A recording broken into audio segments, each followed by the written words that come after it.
There are lots of different styles of stand-up comedians.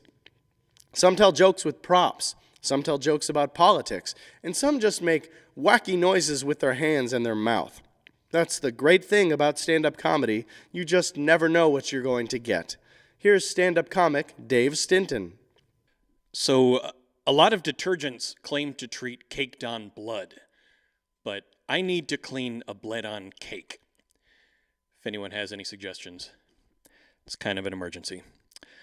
So my mom came and visited me in the city not too long ago. My sweet little old suburban mom come to visit her son in Chicago. And we're walking along a sidewalk at night. And this scary homeless guy lurches out of nowhere, gets right up into her face and says, "Can I have $1 for some beer?"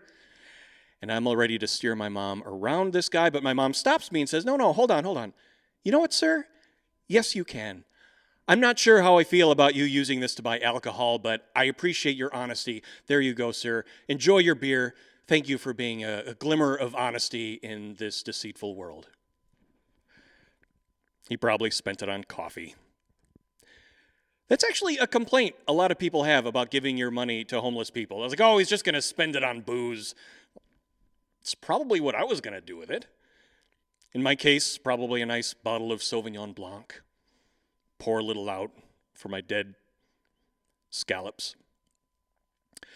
So last year, I got to celebrate my 1-year wedding anniversary, which was great. And I think we all know the traditional 1-year wedding anniversary gift. It's paper, which I like. It's simple and it's versatile. It can be anything. It can be a love poem or I guess love poem is pretty much what you're dealing with. Not all that versatile. But I did some research on this, and this is true. Every anniversary has a traditional gift as well as a modern gift associated with it. And so paper is the traditional gift for year 1. Does anyone happen to know what the modern gift is for the first wedding anniversary? It's clocks. You get the feeling the guy who came up with those was just looking around the office that he happened to be sitting in at the time? Like, second anniversary, yeah, that's the 3-hole punch anniversary. And third, that's the quarterly expense reports anniversary. And after that, just a series of stress balls. You should be fine. So anyway, the marriage is going well. I'm excited about it. I understand that if you get past the first year of marriage, the rest of it is a cakewalk. So pretty excited about that. Just one tiny pet peeve about my wife.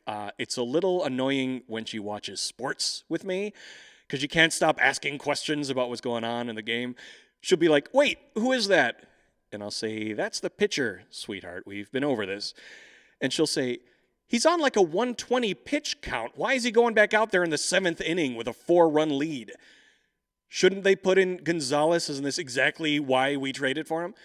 And I'll say, "I assume he's going to throw that ball as fast as he can so that other man won't hit it with a stick."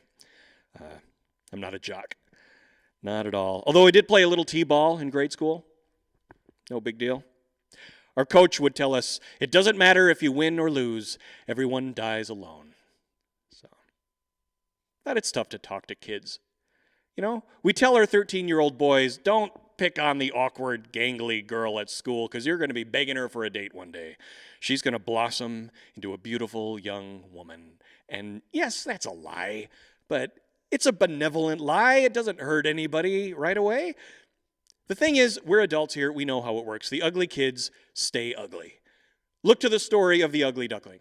You guys are familiar with the story of the ugly duckling. How does the duckling get out of being ugly? He's a swan. The ugly duckling gets out of being ugly by never having been a duckling in the first place. The answer is clear. Well, little kid, you're pretty ugly, but maybe you should hold on to that hope that you're not actually a little kid. Maybe you're a sunset over a Tuscan vineyard, and once that gets sorted out, somebody will love you. That's it for me. My name is Dave Stinton. Enjoy. Dave, thank you so much. Thank you. So that was great. Tell me, how long have you been doing stand-up comedy? I've been doing it for about 2 years now.